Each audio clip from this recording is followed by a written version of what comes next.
Hello, party people, and welcome back to the Validity Podcast. I'm your host, Valentina Rodriguez, and today's episode is really exciting because it is part one of a 3-episode series all about protein intake recommendations.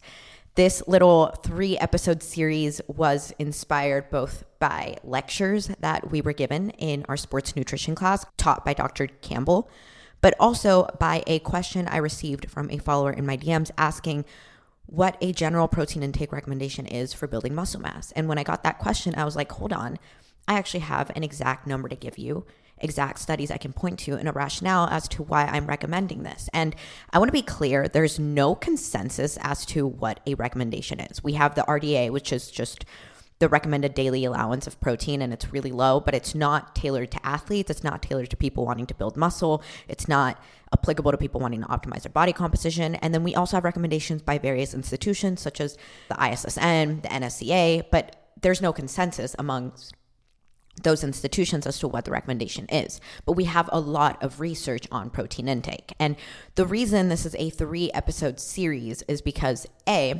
this was taught in 2 different lectures, and then we were given an assignment to come up with our own personal protein intake recommendation and to consolidate all the studies that we covered in class to support why that's our recommendation.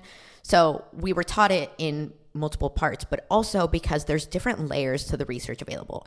There's research at the muscle protein synthetic level, but then there's also research at like the whole body composition, daily intake kind of level. So I'm going to be administering this information and going through the research pretty analogous to how it was taught. And the 3rd and final episode will be a consolidation of all the research and my own personal recommendations and why. So in the 3rd part of this series, I'll be referring back to studies that we cover in part 1 and in part 2. The other reason why I'm making this a 3-part series is because I want to record all 3 episodes today because I'm going to the International Society of Sports Nutrition Conference next week.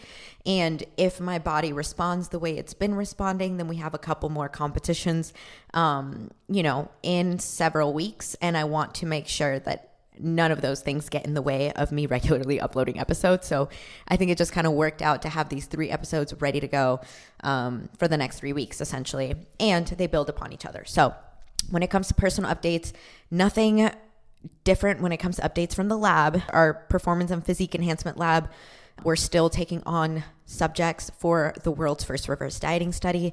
If you've emailed and you're waiting back for a response, please be patient. I cannot express to you enough the volume of inquiries that we have received. But if you are interested and you haven't reached out, please email reversedietstudy@gmail.com. When it comes to personal updates, obviously I competed and it didn't go too hot, but it was all pretty much because of my conditioning. I just wasn't lean enough, and I knew that going into the competition. I just dropped my show day vlog on my YouTube, so if you haven't watched that, that kind of will take you through everything I was feeling and anticipating going into the show, and also just kind of how it went. And I did hit a new low today, so we are indeed bringing better conditioning to the next stage. It's just a matter of what that next stage will be based on the rate of my progress. So that's pretty much all the updates that I have for you guys. I did finally get my stage shots. It took them like over a week to put them up, but I just posted one on Instagram. So if you want to see my stage shots, that's where they are. But other than that, I'm going to shut up about all the personal stuff, and I'm going to give you a quick overview as to what to expect. So this episode is all about the research in the muscle protein synthesis space. Next episode, episode 2 of this series, is going to be all about just total daily protein intake and how those affect body composition and all of that. And then the 3rd episode will be consolidating everything we know, both at the molecular level, at the applied level, and coming up with that final recommended intake. So without further ado, let's get into the overview of muscle protein synthesis. So first of all, let's talk about just protein intake and recommendations. Like I said, we don't have a consensus as to what they are. We have the RDA that is 0.8 grams per kilogram of body weight, which, just for reference, I weigh about 103 pounds right now. I'm itty fucking bitty. And I eat around 145 to 150 grams of protein. You'll see that's higher than recommended, but there's also no harm to going higher than the recommendation. But if I were eating at the RDA, this would have me What? This would have me eating 37 grams of protein. What? That's kind of silly, you guys. That's really silly. I think I would wither away. Yeah, so this RDA, this recommendation of consuming 0.8 grams of protein per kilogram of body weight is estimated to be sufficient for the needs of around 97.5% of healthy men and women above 19 years old. But if an athlete consumed this RDA, so if I consumed 36 grams of protein a day, that would not be enough to offset the oxidation of amino acids during exercise, because we do oxidize amino acids during exercise. It would not be enough to provide adequate substrate for lean body mass gain, and it would not be enough to repair exercise-induced damage to my muscle fibers. So again, this might be sufficient for 97.5% of healthy men and women above 19 years old, but it is not sufficient for athletes that are oxidizing amino acids, wanting to put on lean tissue, and breaking down tissue when we exercise. When we think about training, it's a two-step process. We have stimulation and we have adaptation. We have the training stimulus that causes an activation of a gene transcription response. This then yields a cellular response where we activate the AKT-mTOR pathway, and that eventually translates into an increase in skeletal muscle mass or in skeletal muscle hypertrophy. And this adaptation stage, it relies on protein. It relies on the amino acids that are derived from the protein that we consume in order to allow this to happen as optimally as possible. And so when we're looking at protein intake recommendations for athletes specifically, as I mentioned, there's different institutions that put out their own recommendations, but there's no consensus across these institutions. The NSCA recommends 1.5 to 2 grams of protein per kilogram of body weight. ISSN recommends 1.4 to 2 grams per kilogram. The ACSM recommends 1.2 to 1.7 grams per kilogram. So as you can see, these are over double the RDA, but still there's no consensus across the institutions. And also a lot of these recommendations, as Dr. Campbell said, and he wrote one of these recommendations, so he's not coming for these institutions. He's simply just making a note.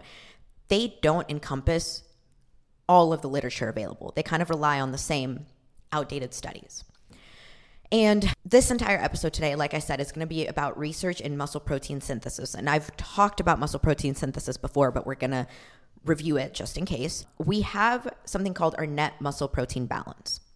This determines if we lose muscle, if we gain muscle, or if we maintain. And we have 3 states. We have a neutral net muscle protein balance, where our muscle protein synthesis rates are equal to our muscle protein breakdown rates. This yields a neutral net muscle protein balance. If we're in a positive muscle protein balance, that means our muscle protein synthesis rates are greater than our muscle protein breakdown rates. So we are synthesizing, we are making at greater rates than we are breaking down. I feel like that's pretty intuitive. And we can also be at a negative muscle protein balance, which is when your muscle protein synthesis rates are less than your muscle protein breakdown rates. So just for like ease of me giving the rest of this lecture, of this episode, muscle protein synthesis, I'll probably refer to it as MPS, but that's essentially you building up muscle. Muscle protein breakdown, MPB, is breaking down your muscle. So you want your MPS to be greater than your MPB in order for you to gain muscle. And after you train, your MPB, your muscle protein breakdown, is typically upregulated, and your protein intake is what stimulates the process of increasing and upregulating your MPS so that you can end up in a net positive. And like I said, your muscle protein breakdown is typically going to be upregulated after training. And we have normal rates of muscle protein breakdown. It's not that we don't ever have muscle protein breakdown. It's a normal process of muscle turnover. But we don't want excessive rates. And if we consume carbs and we increase our insulin, we've talked about this in other episodes, we can suppress muscle protein breakdown. I think we talked about this in the nutrient timing episode.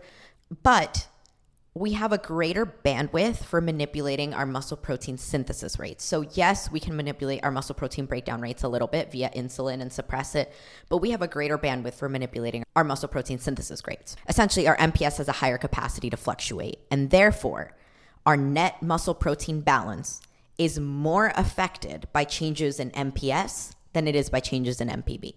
And we have 3 different types of muscle protein synthesis, or 3 different types of MPS. We have sarcoplasmic, which is increasing the number of organelles in your cell. We have myofibrillar, which is the type we're most concerned with and kind of want to see the most.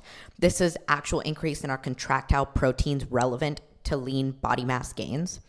And we also have mitochondrial MPS, which is just an increase in the energy production capacity. And this is relevant for endurance exercise. So if you are an endurance athlete, this is actually really relevant for you. And a lot of times when studies report MPS rates, they might report it as myofibrillar, or they might report it as mixed muscle protein synthesis. And if it is mixed muscle, this is usually combining all three types of muscle protein synthesis. So sometimes if you're reading a study and it says mixed muscle protein synthesis increased, you don't know if it's actually contractile tissue increasing. It could be sarcoplasmic MPS increasing. It could be mitochondrial MPS increasing. And the last kind of note for background about MPS is that MPS is upregulated when you provided amino acids, but only amino acids taken up into the bloodstream can eventually be taken up by the muscle to contribute to muscle protein synthesis. And when you consume protein, not all amino acids are taken into the bloodstream. Some of them are sequestered by the digestive system. I mean, your digestive system in of itself, those are organs that also need amino acids, that also need their own pool of nutrients. And so when you consume protein, you have some of those amino acids that are peripherally available. Those are the ones that can eventually make it to your muscle and contribute to muscle protein synthesis. And then you have some that are sequestered, and that's called splanchnic sequestration. And that just basically means that those stay in the digestive tract in order to provide amino acids for splanchnic tissues. And that's just a little background before we get into the studies. And the first study that we covered in this class, and the one that we covered most in depth, is actually a really kind of hot study that broke the internet when it came out. And this is the anabolic response to protein ingestion during recovery from exercise has no upper limit in magnitude and duration in vivo in humans by Tromelin et al. And it was published in 2023. So very recent study, very relevant study, and very groundbreaking study because it was the first to say, actually, we don't have an upper limit to the amount of protein you can consume and get a benefit from after your workout.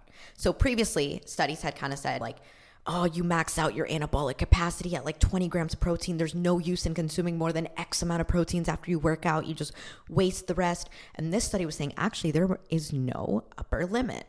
So let's get into the study. What did they do in the study? They used a technique called isotopic labeling. And this is where you label amino acids before you consume the protein. And the way that they're labeled with stable isotopes, you can track them through the body and actually see where they end up. And if they're being incorporated into muscle tissue, if they're being incorporated into muscle cells, if they're being sequestered in your GI, like where are these consumed amino acids going? And if we have more labeled amino acids in these subjects' muscles, we know that there's greater muscle protein synthesis. And so they had 36 males in the study. They were randomized to ingest one of 3 different doses of protein. One was 0 grams of protein. The other was 25 grams of protein. And the last one was 100 grams of protein. So there was no in between, either no protein, the current believed upper limit threshold of about 25 grams, and then 100. And the first thing that they looked at was, okay, how much of this was sequestered by the GI? How much protein, when you consume protein, how much is withheld by your digestive system? And what they found was that in the group that consumed 25 grams of protein, about 66% of those amino acids made it into the bloodstream. So about 16 grams of those 25 grams they consumed actually made it into the bloodstream and are therefore available to be uptaken by muscles. The group that consumed 100 grams of protein, about 50% of those were available peripherally. So about 53 grams were available to be taken up by the muscles. The result of this skeletal muscle incorporation is that those who consumed 25 grams of protein ended up with 4.5 grams of protein in their skeletal muscle. That's only about 18%. And while the group that consumed 100 grams had 13 grams of amino acids end up in their muscles, that's actually only 13% of what they ingested. So what's interesting here is that the group that consumed 100 grams of protein, they had a lot more end up in their tissue, but it was a lower percentage of how much they consumed. So the group that consumed 25 had 4.5 grams of amino acids end up in their muscles. But that constitutes a greater percentage of what they ate than the 13 grams that ended up in the muscles of the subjects who consumed 100 grams of protein. And so what the author said about this is that ingesting large amount of protein increases your dietary protein-derived amino acid incorporation into your skeletal muscle mass. And that's not wrong. You eat more protein, you do end up with more in your muscles, but it's a lower percentage of what you ate. So there's diminishing returns, if that makes sense. And we're going to revisit the study at the end because this is how it was taught in the lecture. But the first point that we made when we went through the study was just looking at the results of skeletal muscle incorporation after protein ingestion, because that's one of the things we have to consider when we're talking about muscle protein synthesis. Is not all the protein that you consume actually ends up in your bloodstream. It actually ends up in your muscle. So this study did a really good job at tracking exactly where that protein ends up. So we know if you consume 25 grams of protein, 16 grams of those make it to your bloodstream and 4.5 grams make it actually into your muscle when we're talking about amino acids derived from that protein. If you consume 100 grams of protein, 53 grams of amino acids end up in your bloodstream, and then 13 grams of those actually end up in your muscles. So you can see the trickling down, the diminishing returns from the protein you ingest to how much actually ends up in your skeletal muscle tissue taken up by your skeletal muscle cells. And if you eat more protein, you do end up with more, but it's a lower percentage of how much you originally consumed. I hope that makes sense. So now let's get into the other studies before we revisit this original paper that had this 100 grams of protein, because this is, again, how it was taught in lecture. And I thought about reorganizing the structure, but I really think that it was very intuitive and it made a lot of sense and it helped build the picture that we will eventually build by the end of the third episode of this series. So the first paper that we looked at when it comes to human research on muscle protein synthesis, it's called Ingested Protein Dose Response of Muscle and Albumin Protein Synthesis After Resistance Exercise in Young Men. It was done by Dr. Moore et al., and it was published in 2009, so a little bit of an earlier study. And basically, they had healthy young males that were resistance trained, and they did a crossover design. They had 5 different egg protein amounts that they were given immediately after resistance training. And this is crossover, meaning all subjects did all conditions with adequate washout between conditions. They had one condition where there was 0 grams of egg protein, one with 5 grams of protein, 10 grams of protein, 20 grams of protein, and 40 grams of protein. Their resistance training was 4 sets of 8 to 10 reps to failure on the leg extension, leg curls, and leg press.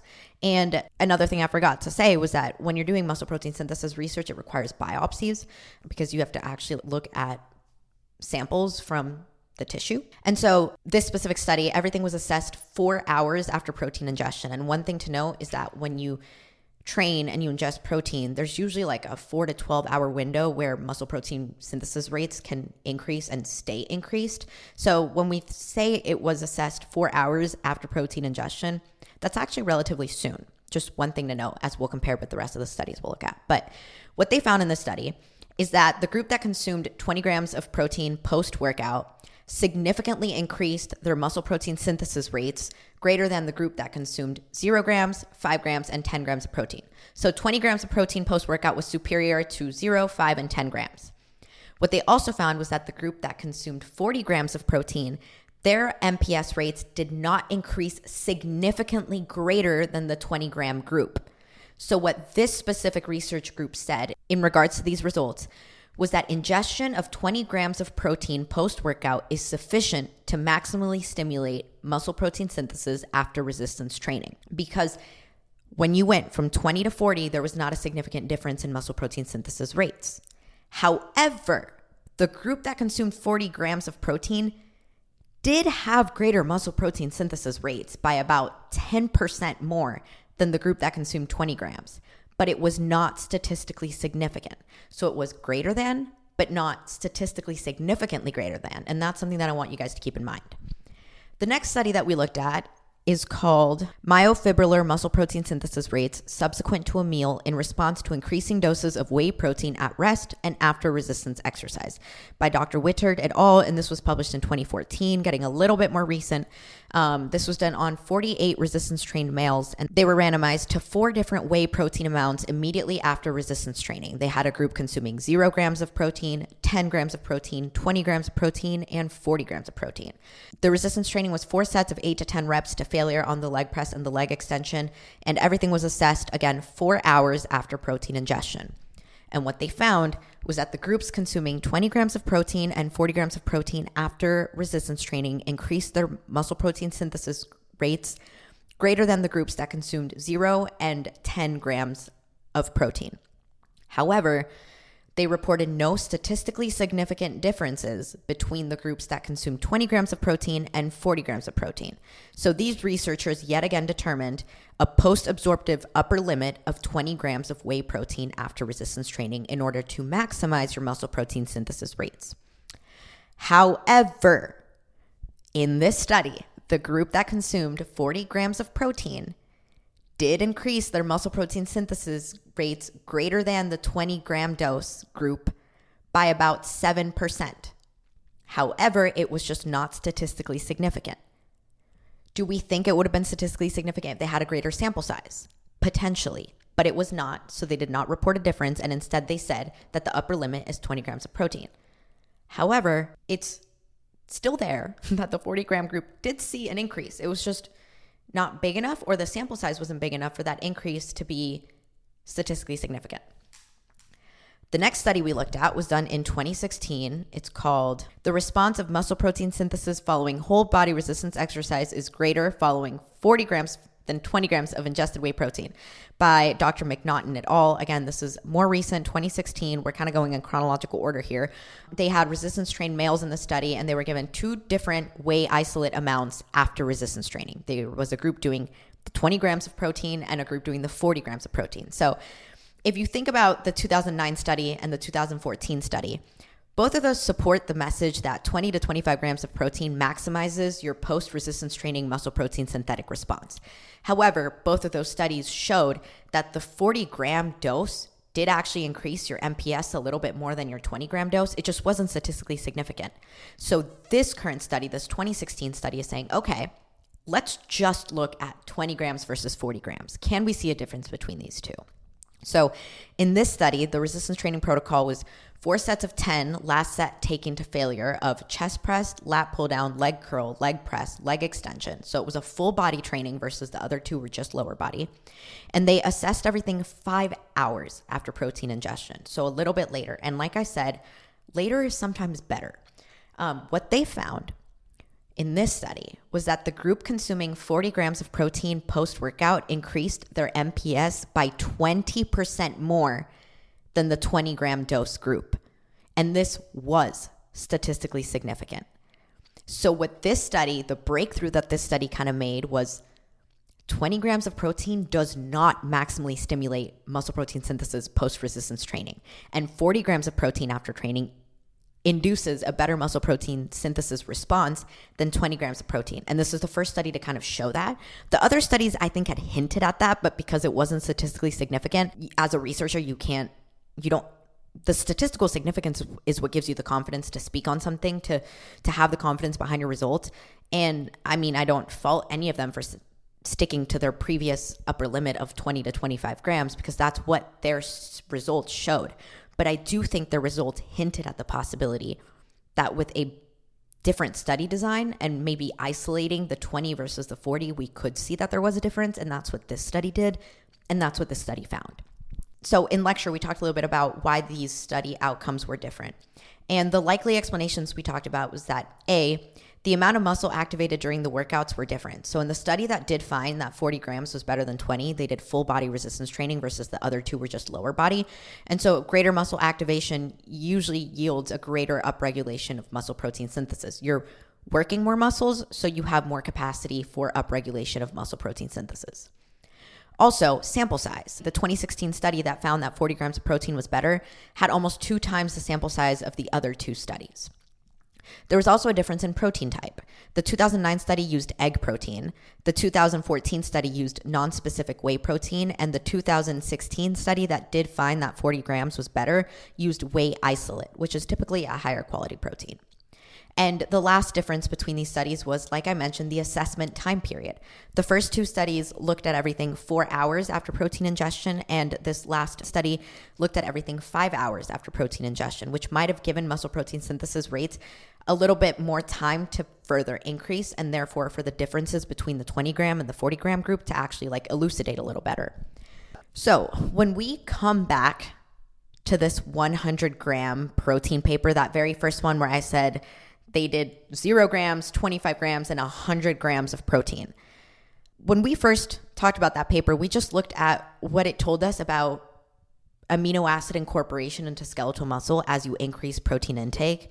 We talked about how if you eat 100 grams of protein, more of it does end up uptaken by your skeletal muscle cells, but it's a lower percentage of what you consumed. So now let's look at what the study actually found when it comes to muscle protein synthesis rates. So in the study, they had 36 recreationally active males, and they were randomized to one of 3 different milk protein doses after full body resistance training. There was a group, like I said, doing 0 grams of protein, 25 grams of protein, and 100 grams of protein. Their training was 4 sets of 10 reps with the last set taken to failure of leg press, leg extension, chest press, and lat pull down. So very similar to that 2016 study, almost actually identical training protocol actually. And what they did here was they assessed everything 12 hours post protein ingestion, but they did it periodically. So they had multiple measurement points throughout that 12-hour period. So they allowed levels to adequately increase and see if they were actually sustained. If there were any elevations in MPS, they had to be sustained for 12 hours. And what they found was a clear dose-dependent trend. The 100 grams of protein significantly increased muscle protein synthesis rates greater than the group that consumed 25 grams of protein. And the 25 gram protein group had greater MPS rates than the group that had 0 grams of protein. So dose-dependent response basically means if you increase protein, you increase muscle protein synthesis rates in a dose-dependent manner. So what were these increases? So the 100 grams of protein increased muscle protein synthesis rates by over 20% greater than the 25 gram of protein group in the first 4 hours after ingestion. And it was actually 40% higher in the 4 to 12 hour window after ingestion. So at the 4 hour mark, the 100 gram dose increased MPS 20% more than the 25 gram dose. And in the following 4 to 12 hour window, it was actually a 40% greater increase in MPS rates for the 100 gram group versus the 25 gram group. So the total 12-hour muscle protein synthesis consolidation is that the 100 gram group had 30% higher MPS rates than the 25 gram group.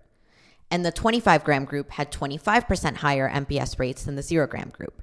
So all in all, if you consume 100 grams of protein after your resistance training, you increase your muscle protein synthesis rates 30% more than if you consume 25 grams of protein. But if you consume 25 grams of protein, you increase your muscle protein synthesis rates 25% higher than if you consume no protein at all. So 25 is better than none, but according to the study, 100 grams is 30% better than 25 grams. And what these authors said, and I quote, is the anabolic response to protein ingestion has no apparent upper limit in magnitude and duration in vivo in humans, which is also basically their title. And they said there is a dose-dependent increase in dietary protein-derived amino acid availability. That's what we talked about the first time we looked at the study, which is that amino acid availability, how much makes it to your bloodstream and how much makes it to your muscle. They're saying that's dose-dependent. So you eat more, you get more in your bloodstream, you get more in your skeletal muscle cells, and you get more muscle protein synthesis rate increases. And so the takeaway that we kind of talked about is that a larger protein feeding post-resistance training yields a greater muscle protein synthesis response over the next 12 hours. That's very clearly elucidated from the study. And this should not be surprising. That's another thing we talked about. I think this paper kind of shook the world, but it really shouldn't have, considering that in all the studies, there was greater MPS rates with greater protein ingestion. It's just a matter of these small sample sizes didn't allow those increases to be statistically significant. And also, they were assessed only at the 4 and the 5 hour window marks. And as we can see, if you extend your assessment to 12 hours, you get even a greater difference in the muscle protein synthesis rates between the different protein doses. The last things we talked about in this lecture before we wrap up this episode and set ourselves up for the next part of the series is that, yes, muscle protein synthesis rates are increased as you increase your protein dose ingestion post resistance training. But muscle protein synthesis does not always translate to muscle hypertrophy. There's different types of muscle protein synthesis, like we discussed, and we can have an increase in muscle protein synthesis rates, but we still have muscle protein breakdown. We still have to have that actual molecular increase translate into a whole body accrual of lean muscle mass. And the most important thing when it comes to gaining lean body mass is your total daily protein intake.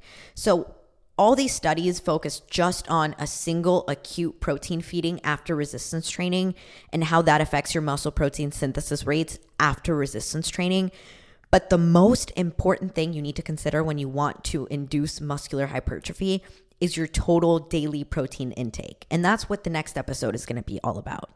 So when we're trying to take some takeaways from this specific lecture, the hierarchy of importance should be first, your total daily intake should be the most important.